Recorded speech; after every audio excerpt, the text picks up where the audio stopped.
Hello tout le monde, aujourd'hui je vous fais une nouvelle vidéo, ce sera un face-à-face sur le sujet qui me tient à cœur, qui est voyager en solitaire. Alors comme vous l'avez compris, de par mes voyages, il y a beaucoup de personnes qui m'ont demandé en commentaire si j'avais voyagé seule sur certains voyages, et bah oui, effectivement c'est le cas. Donc sur mon voyage à Dubaï, en Thaïlande et au Maroc, j'ai voyagé toute seule. Alors en fait, aujourd'hui, le voyage en solitaire, c'est un sujet très d'actualité. Et souvent, quand je voyage, j'ai des personnes autour de moi qui me disent « Mais t'as pas peur de voyager toute seule, t'es courageuse, etc. Mais comment tu fais pour voyager toute seule? Moi, j'y arriverai pas, etc. » Honnêtement, je pense que tout le monde peut voyager tout seul. C'est pas être fort, c'est pas être outsider, c'est quelque chose de normal, on va dire. Et parfois même, ça peut devenir une passion. Dans le sens où mon premier voyage en solitaire, qui a fait que j'ai décidé de commencer à voyager toute seule, parce qu'il y a quelques années, si vous m'aviez dit que j'allais voyager toute seule, j'allais dire mais t'es malade! Et finalement j'ai franchi le cap. Alors c'était à la fin du confinement, donc je pense que tous n'ont pas forcément vécu le confinement de la meilleure des façons, surtout ceux qui étaient loin de leurs proches, qui était mon cas. Et en fait je me suis rendu compte que j'arrivais pas à apprécier le temps seul, c'est-à-dire on était chez nous, du coup on sortait pas et il fallait en fait revivre de passions qui se trouvent chez nous. Donc, par exemple faire la cuisine, faire de la peinture, etc. Et en fait bah je trouvais que j'avais plus de passion. Je savais que toutes mes passions c'était des choses que je pouvais faire que dehors. Donc par exemple typiquement voyager. Du coup quand j'ai su que voilà on arrivait vraiment à la fin et que c'était le déconfinement, j'ai vraiment été très heureuse, on va dire, et je me suis dit, Laetitia, fais quelque chose que tu n'as pas fait depuis longtemps, voyager. Donc pour vous dire, en gros, le déconfinement, le vrai, je parle, hein, vraiment celui où on savait qu'il n'y en aurait plus. J'ai voyagé genre juste 2 semaines après, parce qu'en gros, donc je suis allée en Corse et les frontières, en fait, elles commençaient à se réouvrir. Et en fait, je savais pas encore quelles allaient être les restrictions, parce que moi, quand j'y suis allée en Corse, il y avait encore le couvre-feu, pour vous dire. Donc je devais rentrer à chaque fois à l'hôtel à 19h. Et j'ai vécu en fait le jour où les bars et les restaurants ont réouvert là-bas. Donc c'était quand même pour vous dire que j'avais hâte quoi. C'était quelque chose que j'ai vraiment apprécié en plus. Mais c'était quelque chose dont j'avais hâte et que j'avais envie de vivre. Et en fait, justement, j'ai pas demandé à quelqu'un est-ce que tu veux voyager avec moi. Je suis partie toute seule comme ça. Franchement, j'ai réservé genre une semaine à l'avance. Du coup, les prix étaient onéreux. Mais c'était que du positif. Et en fait, j'ai décidé de partir en Corse en premier lieu, déjà par rapport à cette situation-là, mais aussi parce que la Corse, les gens parlent français, donc forcément, c'est beaucoup plus simple de s'exprimer, beaucoup plus simple de s'adapter à la culture que de partir comme premier voyage en solitaire à l'autre bout du monde. Donc voilà, donc si vous avez peur et que vous préférez faire les choses pas à pas, n'hésitez pas par exemple à faire comme j'ai pu faire et à d'abord voyager dans un pays français ou alors, enfin dans un pays français, dans une île française par exemple, ou dans un pays où on parle français comme le Canada ou la Belgique, etc. Alors, donc, qu'est-ce que je peux vous dire de plus? Ah oui, je fais en fait pour pas m'ennuyer quand je voyage. Alors, ce que je fais, c'est que je prépare mon voyage longtemps à l'avance, ou des fois un peu à la dernière minute, mais on va dire que je me laisse vraiment une semaine, ou pendant une semaine, je fais des recherches sur tous les sites. Vraiment tous les sites. Il ne faut pas que vous preniez une information sur un site, parce que ça ne sera pas vraiment forcément la bonne. Donc, je vous conseille d'aller sur tous les sites quasiment. Et ce que je fais aussi, c'est que je vais sur Viator. Parce qu'en fait, Viator, vous avez des tours et en fait, ils vous donnent beaucoup d'informations sur ce que vous pouvez faire à côté. Et justement, bah, des fois sur Viator, vous allez voir une activité que vous pouvez sur place avoir beaucoup moins cher. Donc ça, c'est un petit tips aussi que je vous donne. Donc soit sur des sites internet ou même des fois dans les magasins là qu'on trouve, je sais pas, à côté de la plage, etc. Bah, des fois, par exemple, vous allez faire le combo de plusieurs activités, ça vous coûtera moins cher. Moi, je passe toujours par Viator et Get Your Guide parce que ça va beaucoup plus vite et que je suis quelqu'un de très connecté. Mais chacun sa préférence. Si vous vous sentez plus en sécurité avec un guide directement que vous trouvez sur place, et bah allez-y. Donc, il faut vraiment, en fait, je pense, éviter l'ennui. Après, je ne vous cache pas qu'aujourd'hui, quand on voyage, souvent, on a la possibilité d'être en relation pendant toute la durée de son voyage avec ses proches. Je sais que, par exemple, quand je voyage, quand j'arrive à l'aéroport, je prends direct une carte SIM. Après, il y en a qui décident de le prendre dans le centre-ville parce que c'est moins cher. Moi, c'est pas mon problème. Je veux juste me sentir en sécurité dès que j'arrive. Dès que j'arrive à l'aéroport, comme ça, pour prendre le taxi, je peux le prendre directement sur une application. L'application du pays des taxis, parce qu'il n'y a pas toujours Uber, il n'y a pas toujours Bolt, etc. Et d'ailleurs, j'ai une petite précision à vous faire. Donc, Veillez toujours à enlever vos données à l'étranger quand vous arrivez dans certains pays. Parce que je me souviens d'avoir été à Dubaï, c'était la première fois que je voyageais un peu à l'autre bout du monde avec une carte SIM. Parce que d'habitude, à l'époque, il n'y avait pas trop ce données à l'étranger. Donc quand je voyageais à l'autre bout du monde, j'avais pas ce problème-là. C'était directement, on va dire, décoché en off. Ou sinon, ça n'existait pas. Et en fait, j'ai fait 180 € pour forfait. Pour vous dire honnêtement, je crois que j'ai utilisé genre 100 MO, quelque chose comme ça. J'étais en mode, ok, plus jamais je refais ça. Donc, vous voyez, c'est des petites leçons un peu comme ça qui vous font grandir, on va dire.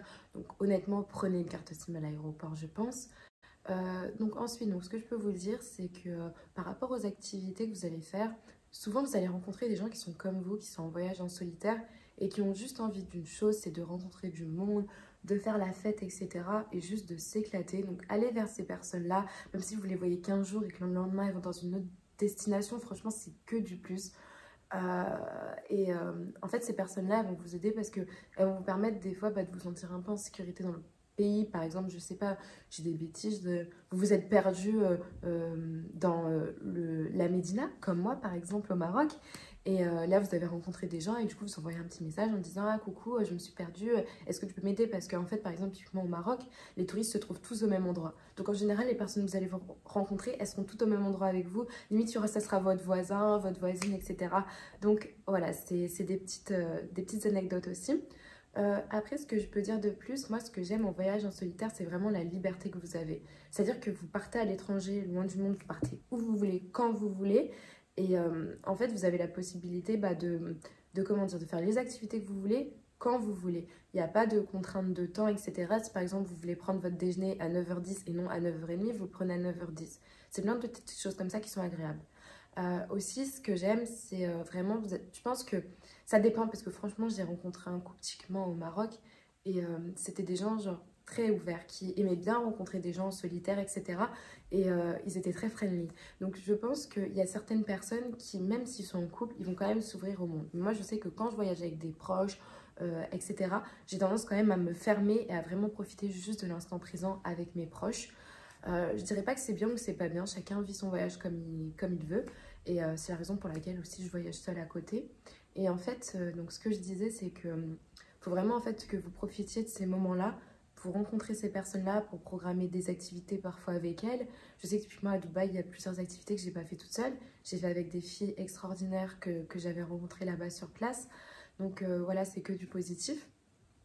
Et ensuite, ce que j'aime, je dirais, c'est vraiment s'ouvrir aux autres parce que vous allez davantage vous ouvrir aux personnes, peut-être que quand vous voyagez avec d'autres personnes. Et en fait, vous allez vraiment aller chercher des informations. Par exemple, ça peut être dans n'importe quel endroit, ça peut être dans un restaurant, ça peut être dans un taxi, ça peut être dans la rue. Parce que quand vous êtes seul, vous allez vous rendre compte que les gens vont énormément vers vous. Vraiment. Surtout qu'ils voient que vous êtes touriste. Je pense que c'est ce que j'aime le plus en voyage en solitaire. Ce qui est un peu plus contraignant, c'est par exemple quand vous souhaitez prendre des photos de vous. Là, ça peut être compliqué parce que des fois, vous allez demander à quelqu'un dans la rue et cette personne n'a pas forcément le temps et ne veut pas vous dire non. Donc, elle va prendre une photo de vous. Vous allez regarder le cliché après quand elle vous a rendu le téléphone. Et en fait, vous allez vous rendre compte que la photo, elle est floue. Et du coup, vous êtes dégoûté parce que, on va dire, vous êtes sorti un peu de votre zone de confort pour justement lui demander de prendre cette photo-là. Sauf que la photo n'est pas à la hauteur de vos espérances. Mais c'est un peu le côté drôle des voyages en solitaire. Ce que je vous conseille, c'est plutôt pour les photos, soit vous prenez une perche à selfie, soit vous demandez à quelqu'un que vous rencontrez en voyage, soit vraiment vous voyez quelqu'un, je sais pas, un couple qui est en train de se prendre en photo, vous dites à la personne: excusez-moi, est-ce que vous pouvez me prendre en photo? Et comme ça, vous êtes sûr que les photos seront quand même de meilleure qualité.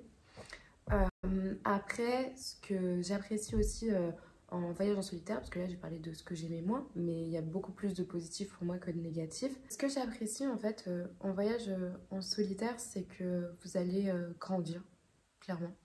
Vous allez sortir de votre zone de confort, vous allez rencontrer des nouvelles personnes, etc. Et vous allez avoir plein d'anecdotes à raconter. Un voyage en solitaire, c'est plein d'anecdotes à raconter. Quand je suis partie en Thaïlande, je suis partie de Lyon. Et j'ai mon avion qui a été annulé. Donc là, vous faites le check-in, tout ça, et là, vous passez la sécurité, et là, vous voyez vol annulé. Oh, juste dégoûtée en fait, parce qu'il n'y avait plus d'autres moyens, puis j'avais une correspondance, donc c'était mort. Donc vous êtes en mode stress, vous retournez à l'accueil, etc.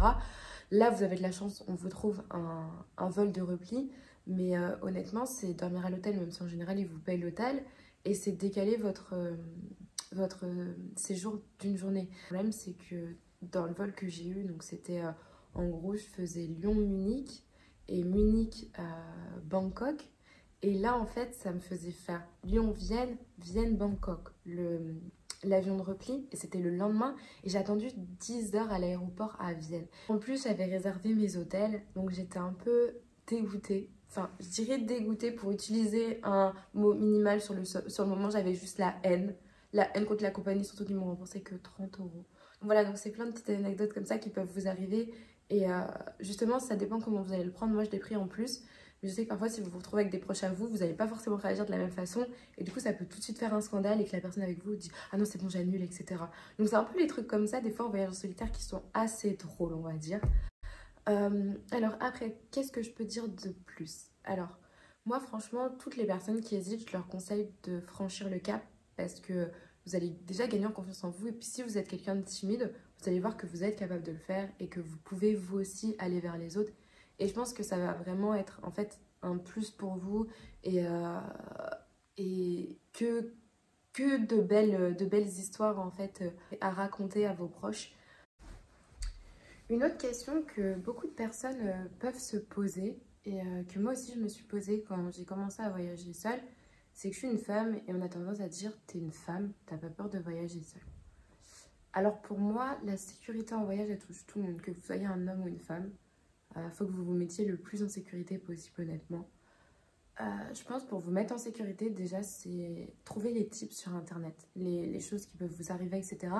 Par exemple, je vais vous raconter mon voyage typiquement au Maroc. En fait, j'ai appris que ça existe dans certains pays, donc comme au Maroc, à Marrakech, il y a la police des touristes. Donc, par exemple, toutes les arnaques que vous pouvez avoir, je sais pas, je dis des bêtises, par exemple, dans la rue, des fois dans la Médina, il peut y avoir des jeunes qui vous demandent, enfin qui vous donnent de l'aide. Et par exemple, vous allez lui donner, je sais pas, 2 euros, donc 20 dirhams. Et au final, il va vous demander 20 euros en fait. Enfin, c'est plein de petits trucs comme ça en fait qui font que forcément vous vous sentez un peu plus en sécurité. Donc je pense, ne vous affaissez pas à ce que vous attendez, ce que vous entendez des autres personnes sur les destinations, surtout quand ils n'y ont jamais été. Vraiment rechercher des blogs, rechercher des tips. Moi je me souviens quand j'ai été au Maroc, j'ai vu une fille qui avait mis un blog justement sur tous les tips de voyager seule là-bas en tant que femme. Et franchement, je me suis pas plus ou moins sentie en sécurité qu'en France. Pour moi, le danger, il peut être n'importe où. Juste, n'allez pas forcément dans des destinations où vous avez peur. Et si voilà, vous vous trouvez dans une situation assez compliquée, où quelqu'un vous suit, où vous avez peur pour X ou Y raison, faites exactement les mêmes réflexes que vous avez l'habitude de faire au quotidien. Mais voilà, donc on va dire, ne vous freinez pas de voyager seul par rapport à ça, honnêtement. Voilà, donc maintenant, place à la fin de ma vidéo. J'espère qu'en tout cas, elle vous aura plu. Et en fait, ce que j'aimerais, vu que voyager seul, c'est un sujet très d'actualité et qui me plaît aussi beaucoup, j'aimerais qu'en fait, cette vidéo, elle soit un moyen, on va dire, de retour d'expérience pour ceux qui ont déjà voyagé seul. Et aussi pour celles et ceux qui, de par ma vidéo, ont décidé de voyager seul. J'aimerais avoir vraiment vos retours d'expérience, vos partages d'expérience de voyage en solitaire, etc. etc.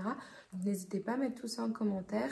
Et comme d'habitude, n'hésitez pas à vous abonner ou tout simplement à aimer ma vidéo.